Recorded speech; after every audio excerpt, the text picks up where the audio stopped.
Welcome to back my YouTube channel. आज हम बड़ी बड़ी समस्याओं को छोटे से हल से सुलझाएंगे। कैसे? यह वीडियो एंड तक देखिएगा। आज मैं लेकर आई हूँ बहुत सारे यूजफुल टिप जो आपकी लाइफ को आसान बना देंगे। आपको वीडियो जरूर पसंद आएगा। प्लीज वीडियो को लाइक और शेयर कर दीजिएगा। चैनल पे आ ही गए हैं तो चैनल को सब्सक्राइब कर लीजिएगा। ऐसी यूजफुल वीडियो मैं आपके लिए लेके आती रहती हूँ जो आपके घर और किचन के काम को आसान करती है। हम महिलाएं हैं तो हम महिलाओं को नेल पेंट लगाना बहुत ज्यादा पसंद होता है। अगर घर में छोटे बच्चे हैं तो अक्सर ऐसा होता है कि जब भी हम नेल पेंट वगैरह लगाते हैं तो बच्चे हमसे टकराते हैं या गलती से हमसे ही इस तरीके से सरफेस में नेल पेंट गिर जाती है। सरफेस कैसी भी हो सकती है, ग्लास की हो सकती है, इस तरह की मार्बल हो सकती है या फर्नीचर हो सकता है। अब अगर गलती से नेल पेंट लग जाए तो क्या करें? आपने क्या करना है, नेल पेंट को सूखने का वक्त नहीं देना है। हाथों हाथ एक काम कीजिए, आप ले लीजिए नमक जो कि हम नॉर्मल खाने में इस्तेमाल करते हैं। जितनी सरफेस पे आपका नेल पेंट फैला हुआ है उसके ऊपर डाल दीजिएगा जैसे मैं आपको दिखा रही हूँ। इसके बाद में एक कपड़ा लीजिएगा और हल्के से बस आपने वाइप करना है। अगर कपड़ा आप नहीं इस्तेमाल करते तो टिश्यू पेपर का भी यूज कर सकते हैं। जैसे आप हल्के हाथों से यहाँ मसाज करोगे या स्क्रबिंग करना स्टार्ट करोगे तो ये जो नमक है ना, इस सरफेस पे जितना भी नेल पेंट लगा हुआ है उसको बहुत आसानी से निकाल देगा। यह टिप बहुत ज्यादा बेस्ट है क्योंकि गलती से ही ये गलतियां हमसे हो जाती है, भले कितनी ही सावधानी क्यों ना रखें। देखिए नेल पेंट बिल्कुल आपके सामने ही मैंने क्लीन करके दिखाया है। तो जब भी आप नेल पेंट लगाएं, नमक को अपने साथ रखें या आसपास जरूर रखें। अगर गलती से लग जाता है तो आप हाथों हाथी नेल पेंट के जो दाग है वो हटा सकते हैं। ऐसा ही एक और काम का यूजफुल टिप, ये सेलो टेप हर घर में इस्तेमाल की जाती है। इसके बावजूद हम हमारे घर में ऐसी बहुत सारी समस्याओं में फंस जाते हैं जिसके लिए हम बहुत सारा टाइम बर्बाद कर देते हैं। तो आपने लेनी है ये सेलो टेप, जैसे मैं आपको अपने हाथ पे लगा के बता रही हूँ। इस तरीके से 2-3 बार इसे घुमाते हुए अपने हाथ को अच्छे से लपेट लेना है जैसे मैं आपको दिखा रही हूँ। ये देखिए मैं 2 बार कर रही हूँ। आप चाहते हैं तो ज्यादा भी कर सकते हो। मैं 2 ही बार में आपको जो करके दिखा रही हूँ वो आप करके देखिएगा। इस तरह की ग्रीन कारपेट का यूज हर घर में किया जाता है, किसी न किसी रूप में। ऑफिस में भी इस्तेमाल जरूर किया जाता है। इसे हम कितना ही झटक लें पर इसके ऊपर जो बाल लगे होते हैं या कचरा लगा होता है वो नहीं निकलता है।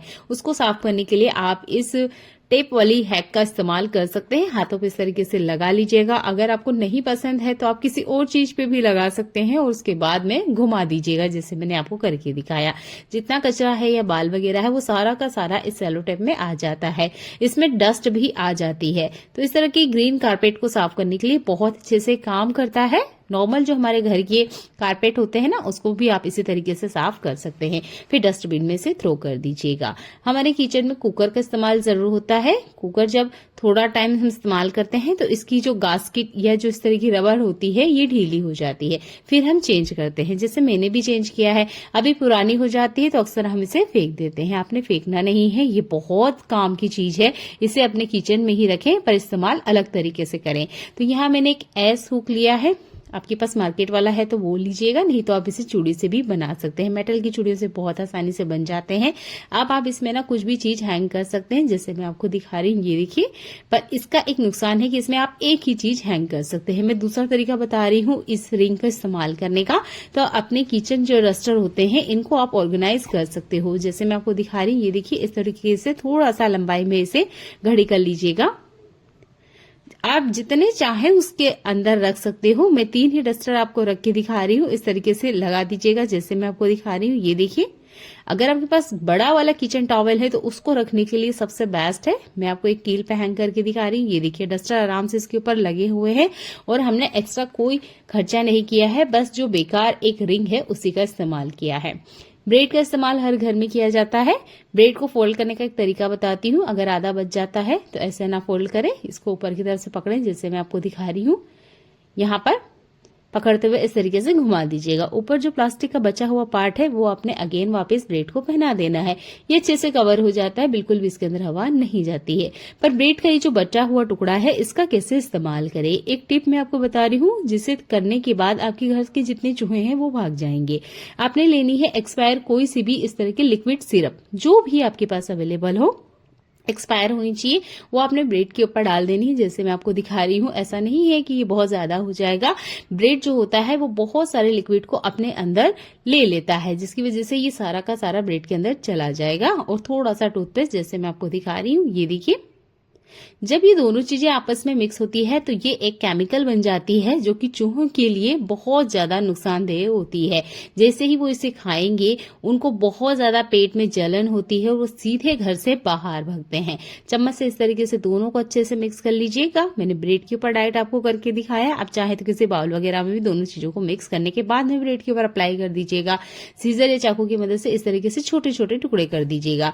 मैंने ब्रेड का आपको वही हिस्सा इस्तेमाल करके दिखाया है जिसका अक्सर हम इस्तेमाल नहीं करते हैं। छोटे छोटे टुकड़े करने के बाद अब आपने घर के हर उस कोने में रखना है जहां आपको लगता है चूहा आता है, ये चूहे का बिल है। अगर बिल है तो उसके अंदर डाल दीजिएगा या उनके आने जाने का जो रास्ता है उसके बीच में इस तरीके से रख दीजिएगा। चूहा आएगा और बराबर इसे खाएगा क्योंकि ब्रेड चूहे को बहुत ज्यादा पसंद होते हैं। तो मेरे किचन में मैंने एक चूहा देखा और मैं चाहती हूँ नेक्स्ट टाइम कभी आना दिखाई दे, इसलिए मैं इस तरीके से छोटे छोटे ब्रेड के टुकड़ों में दवाई लगाई हूँ और रख दिया है। आप भी इस टिप को इस्तेमाल कर सकते हैं। और घर में छोटे बच्चे होते हैं, बच्चे जब बड़े हो जाते हैं तो उनकी जो स्लेट वगैरह होती है वो रखी हुई होती है, उसका कोई इस्तेमाल नहीं होता है। तो आप उसे ले आइए किचन में और अपने किचन का जो भी किराना सामान खत्म हो रहा है वो इसके ऊपर आप लिखते जाइएगा।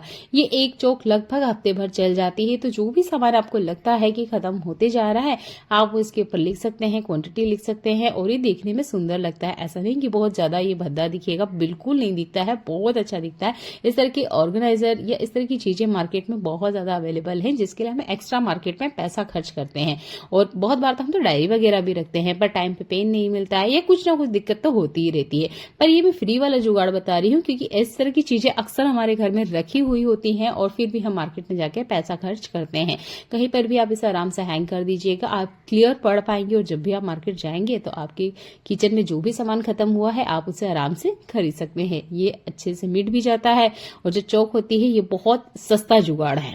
ऐसा एक और काम का यूजफुल टिप, जब भी हम सेरेमिक के बर्तन लेकर आते हैं या कोई सी भी ऐसी चीज जिसके ऊपर स्टिकर लगा होता है तो हम लोगों की ना एक बहुत बुरी ऐसी आदत होती है, हम स्टिकर को निकालते हैं और कहीं भी चिपका देते हैं। जैसे आप देख सकते हो मैं इसका स्टिकर निकाल रही हूँ, अगर मुझे जगह नहीं मिली या एक आदत सी ऐसी होती है कि हम ना सरफेस पे चिपका देते हैं या साइड कॉर्नर में इस तरीके से गैस स्टोव के पास ही चिपका दिया। ये एक सिंपल सी बहुत ही बुरी सी आदत होती है पर ये हर किसी में होती है। अब ऐसे में किया क्या जाए, इसका सॉल्यूशन क्या है ये मैं आपको बता रही हूँ। तो देखिए मैं काफी सारे प्लेट पे से स्टिकर निकाल रही हूँ तो ये बहुत सारे हैं इसलिए मैं इस चीज का ध्यान रखी हूँ। अगर एक दो हो तो मुश्किल होता है पर अगर आप ज्यादा इस तरीके से निकाल रहे हो तो एक काम कीजिए, एक के ऊपर एक इस तरीके से चिपका दीजिएगा जैसे मैं आपको दिखा रही हूँ, या अपोजिट में करके चिपका दीजिएगा तो अच्छे से चिपक जाएगा। ये देखिए दो चिपकाए, अब तीसरा मैंने इसके ऊपर चिपकाया, फिर से पलटा और चौथा स्टिकर इसके ऊपर चिपका दिया। अब इसके बाद में आप डस्टबिन में फेंकिए। पता है दिक्कत कब होती है, जब ये हमारे बाल वगैरह में टच हो जाते हैं और फिर जो हमारे बाल वगैरह हैं वो खराब हो जाते हैं, तब स्टिकर का नुकसान हमें पता चलता है। नॉर्मल तो हमें नहीं पता चलता है कि इस स्टिकर से क्या नुकसान होता है। तो आप ना इस टिप को जरूर यूज करें। इसी तरीके से कुछ स्टिकर ऐसे होते हैं जो कि बिल्कुल निकलने का नाम नहीं लेते हैं। यहाँ मैं सेरेमिक के प्लेट दिखा रही हूँ, कुछ स्टिकर जो बहुत आसानी से निकल गए और कुछ हैं जो कि बिल्कुल भी निकल नहीं रहे हैं। तो अब इन्हें कैसे निकालें। अगर स्टील का बर्तन होता तो हम गैस पे रख देते, पर ये तो सेरेमिक का है तो इसे हम गैस पे नहीं रख सकते। तो आप क्या कीजिए, थोड़ा सा पानी गर्म कीजिएगा, लगभग आधे गिलास इतना खोलता हुआ पानी लीजिएगा जैसे मैं आपको दिखा रही हूँ ये। अब आपने क्या करना है, जो स्टिकर निकालना है, जैसे कि मुझे इस प्लेट का निकालना है तो थोड़ा सा डिप कर दीजिएगा जितना कि स्टिकर है। ये देखिए कुछ सेकंड रहने दीजिएगा, आप चाहे तो काउंट कर सकते हैं, मैंने वीडियो कहीं कट नहीं की है। बहुत ज्यादा खोलता हुआ पानी भी नहीं होना चाहिए, मतलब गर्म पानी होना चाहिए जिससे जो स्टिकर है आसानी से निकल जाए। कम से कम 15 सेकंड का टाइम लगा होगा इस तरीके से। इसके बाद में हल्के से जैसे ही आप हाथ घुमाओगे ये देखिए स्टिकर बहुत आसानी से निकल जाता है। हल्का सा आप स्क्रबर वगैरह भी इस्तेमाल कर सकते हो, नहीं भी करोगे तो देखिए जैसे मैं आपको दिखा रही हूँ इससे भी ये निकल जाएगा। और इसकी अच्छी बात यह है कि इसमें गम वगैरह नहीं रहता, वो गम वगैरह भी बहुत आसानी से निकल जाता है। तो नेक्स्ट टाइम अगर आपके साथ इस तरह की कोई दिक्कत हो रही है कि आप कोई नया कप लाए हैं, ग्लास लाए हैं या कोई भी सेरेमिक का बर्तन लाए हैं और उसके स्टिकर नहीं निकल रहे हैं, तब आप ये गर्म पानी वाली टिप को इस्तेमाल कर सकते हैं। आपके सामने ही मैं करके दिखा रही हूँ, बहुत अच्छे से स्टिकर जो है वो निकल जाते हैं। बस हल्के से इस तरीके से हाथ घुमाइएगा जैसे मैं आपको दिखा रही हूँ, ये देखिए, और जो स्टिकर है वो निकल गया है। उम्मीद करती हूँ ये टिप आपको जरूर पसंद आएगा, क्योंकि इस तरह के बर्तन हमारे घर में आते हैं और सही टाइम पे सही जानकारी ना होने पर काफी बार इसके स्टिकर हम गलत तरीके से निकालते हैं जिससे जो बर्तन है खराब हो जाते हैं। पर गर्म पानी वाली टिप बहुत ज्यादा फायदेमंद है, इसे जरूर इस्तेमाल करें। चलिए देखते हैं आज के और अगले यूजफुल टिप्स। जब भी हम मार्केट से आलू वगैरह लाते हैं तो एक दो आलू गलती से ऐसा आ जाता है कि वो हरा होता है। अब इसे फेंकिए मत, इसका आप इस्तेमाल कर सकते हैं स्टैंड की तरह। कैसे? तो मैंने यहाँ पर एक पार्ट आपको कट करके दिखाया है, ऐसे कट कीजिएगा। जब भी हम मंदिर वगैरह में अगरबत्ती लगाते हैं या तुलसा जी के पास अगरबत्ती लगाते हैं, मच्छर भगाने के लिए भी हम अगरबत्ती का इस्तेमाल करते हैं, तब हमें टाइम पे स्टैंड नहीं मिलता है या जो स्पेशल हम मच्छर मारने के लिए अगरबत्ती इस्तेमाल करते हैं उसका कोई स्पेशल स्टैंड नहीं होता है, तब आप इस आलू का इस्तेमाल कर सकते हैं। आलू को मत फेंकिए। ऐसा एक और काम का यूजफुल टिप, अभी गर्मियां आने को है और इस तरह की बोतल आपके घर में जरूर आएगी, तो जब भी आपके पास इस तरह की कोई बोतल आए तो उसके ये दो पार्ट जरूर कट कर लीजिएगा। जैसे ऊपर की तरफ एक पार्ट है, वैसे तो इस तरह की बोतल अक्सर हमारे घर में होती ही है। मेरे पास एक बड़ी साइज की बोतल है, अगर आपके पास छोटी साइज की है तो आप उसका भी इस्तेमाल कर सकते हैं। ऊपर की तरफ से एक पार्ट मैंने कट किया है और ऐसे ही नीचे की तरफ से भी एक पार्ट कट किया है। इन दोनों पार्ट का इस्तेमाल करेंगे हम किचन में। बहुत ज्यादा ये काम का टिप है क्योंकि अभी गर्मियों के मौसम में ये बहुत ज्यादा काम आएगा। देखिए, जब भी हम बाहर कहीं जाते हैं 10 दिन के लिए 15 दिन के लिए घूमने के लिए, तो हमारे गैस स्टोव को हम खुला छोड़ जाते हैं, जिसकी वजह से इसमें धूल, डस्ट, गंदगी और बहुत बार कॉकरोच वगैरह भी अंदर बैठ जाते हैं। तब आपने क्या करना है, अब आप बाहर जा रहे हो तो आपने इसे खुला नहीं छोड़ के जाना है। ये बोतल कट करना है इस तरीके से, इसको एक कैप की तरह इस्तेमाल करना है।